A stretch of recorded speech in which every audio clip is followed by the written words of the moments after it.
All right, so who agrees with the following? Just this kind of a show of hands. Who agrees with that one? Success. All right, need execution.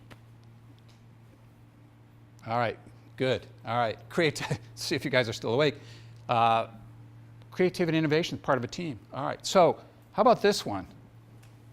So this one's the one I would really raise my hand on. Why is it that we all know teamwork is important? We can see it. You guys have said it's important. Some of you even had programs and training in it. Why is it so incredibly hard to get good teams to form? Let's just like to try and cover a little bit. To form, collaborate, bond, connect, and actually get to a high-performing state. Why it's hard? Pardon me? Why it's hard? Why it's hard? You ask. Yeah, and so I'm kind of asking that rhetorically, just to kind of get you guys prepared for. I'm going to try and say what I think are some of the things that make for the difference between those two teams. All right. I think there's a couple of ideas that we've gotten historically that have come from a manufacturing environment, and it's kind of a lot of what you'll see in management theory, some in leadership work, some of this you'll still see in business schools. You'll still see some of these concepts kind of percolating around. Do you know who this guy is? Yes, Ford. Henry Ford, right. And for those of you maybe didn't grow up in the US, what did he do? Yeah, invented cars, right. And here was one of his friends. Do you know who that guy is? Oh, his name's on there. Yeah, and what did this guy do? Do you know what he was up to? Yes. He wrote the factory. Yeah, look, he was the author of the book. He wrote 2 books on what he called the science of management, right? And so I think the science part was he thought it up and wrote it down. I don't think it was necessarily a lot of research. And he said things like, these principles will lead to making better cars.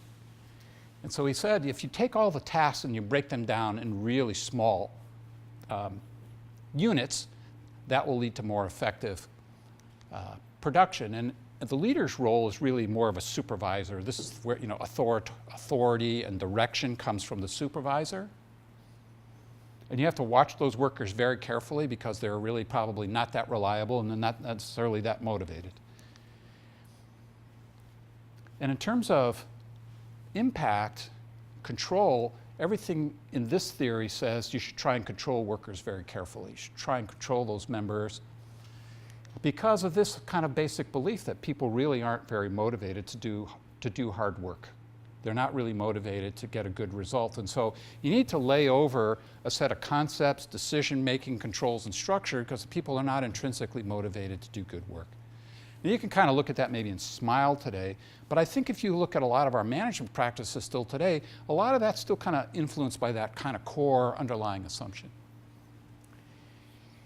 You can kind of more, just a quote out of that, you can kind of see there's a very harsh view of people and what their motivations were. Kind of left unsupervised, things were really going to go amok. And so Taylor and his crew got in there and they put all of these principles into play in Ford's manufacturing plants.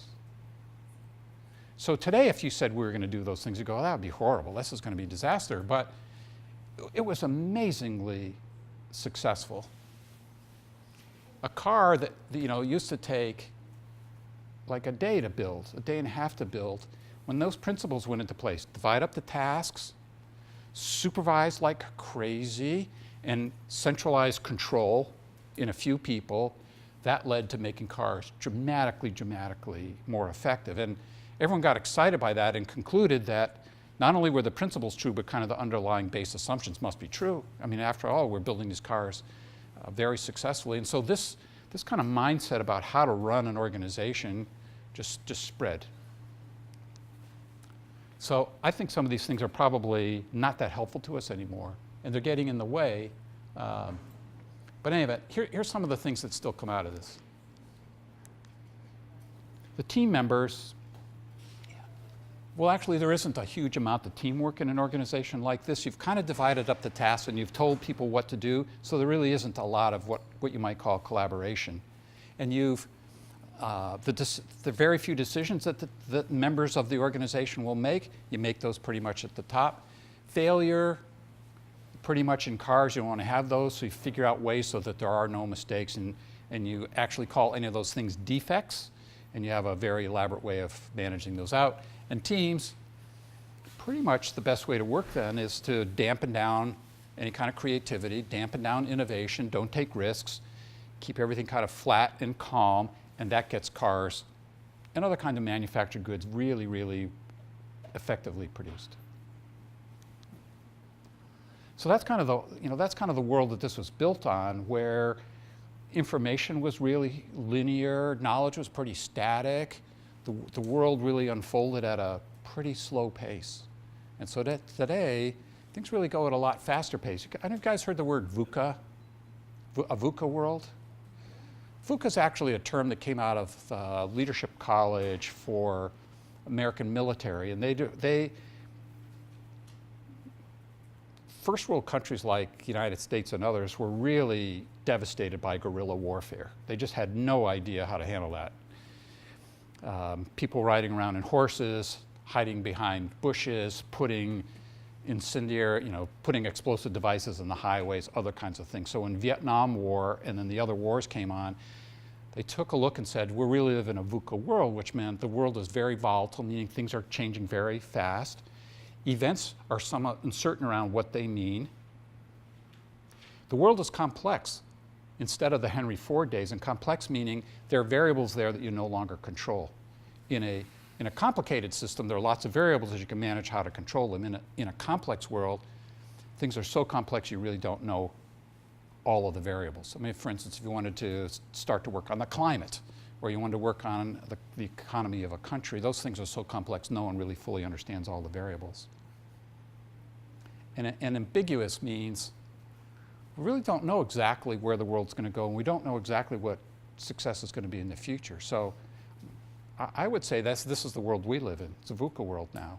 And so a lot of the principles around teamwork and collaboration that worked fine in the industrial, manufacturing, more linear area don't work so well in a VUCA world. All right, so I'm not going to read all these to you, but to see if this doesn't feel like a couple of weeks maybe in your life here. Multiple teams going on simultaneously. You're working across time zones. You have family in other parts of the world. You may have other projects or parts of your companies going simultaneously. Who knows, you may have several companies going simultaneously. You're constantly refactoring your plans. And exactly how you're defining success in all your ventures is, you probably heard the word pivoting and changing and evolving and iterating and experimentation, right? Those are all terms for the world's a VUCA place, and we don't know exactly what success is going to be about. So that's now what the team environment's all about. So I'd like to just talk a little bit about a different mindset that's maybe more prepared for a VUCA world. Because I think if you start with the right mindset, the right assumptions, the right kind of fundamental beliefs, it kind of sets you up well when you start to manage your own organizations in the future.